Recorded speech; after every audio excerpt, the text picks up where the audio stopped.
Hi, Lisa from Less Stuff here. I'm going to talk about my menu planning chalkboard. Looks incredibly complicated, it's absolutely not, and all the instructions to build this are on the website. I will put the link below.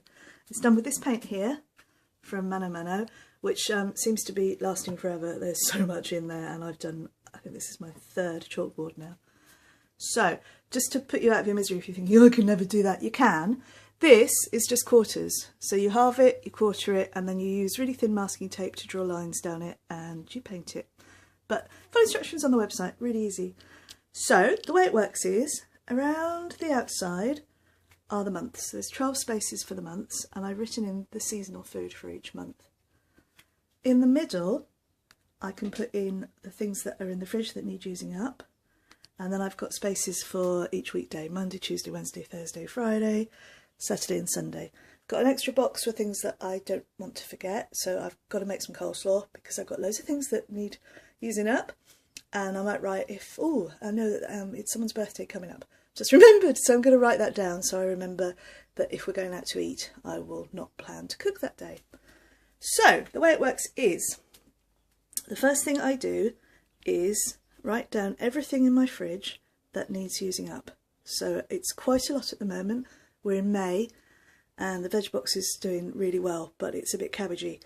So I've got cabbage, celeriac, swede, beetroot mushrooms, brie and leeks.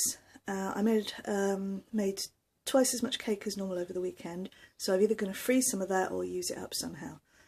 So my plan is Monday, which is today, is going to be a stir fry using, what should I use? Cabbage, celeriac, swede, and the mushrooms and the leeks, so I'll use up some of that, and we'll also have cake and strawberries and cream for pudding.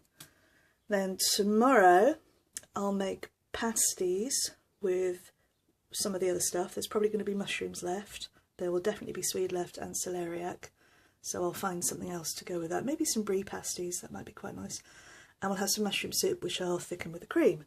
Can you see how this is working? It's really easy.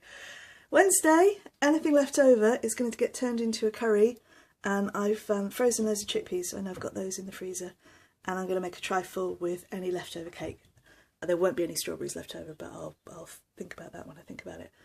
And on Thursday, we kind of start the week afresh because Thursday is Veg Box Day, so I won't plan anything beyond that because I don't know what we're getting yet. So that's how it works, really easy. Just simply putting everything that needs using up in the middle has really saved me food waste, and you could do that anyway. You could do that on a bit of paper stuck on the fridge.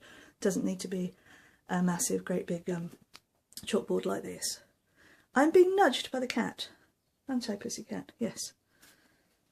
Are you nudging me? Yes, she is. She likes it, although she wishes there was more cat food on here. Sorry, mate. That's it. Any questions, just ask. I'll link to where you can get this amazing stuff, and I will link to the instructions which you can print off. It's really, really easy, honestly, trust me. The cat could do it well, maybe not. Bye!